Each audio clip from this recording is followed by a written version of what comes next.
Baridan qo'ylarga yem berishda eng oson usuli 25 ming bilan tayyor bo'ladi. 25 ming so'm bilan tayyor bo'ladi.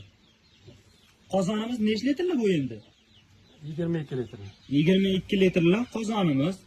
Bu pishirilsa nechta qo'yga yetadi? 14 ta qo'yga beriladi mana shuni pishirib. Ikki mahalga ham bir mahalga? Ikki mahal beriladi. Ikki mahalga yetadi.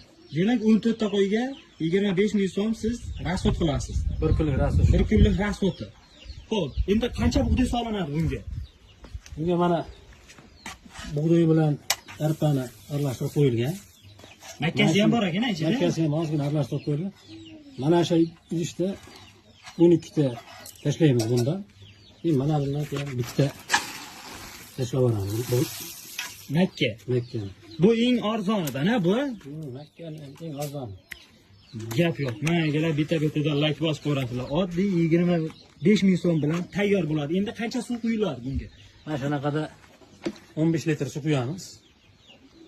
Ertalab tayyor qilib tashlab qo'yamiz, suvni quyib qo'yamiz. Kechga pishiriladi. 15 litr suv quyiladi. Buni qaynatsangiz o'zi suvini tortib ketadi. Ha, qaynasa tortib ketadi.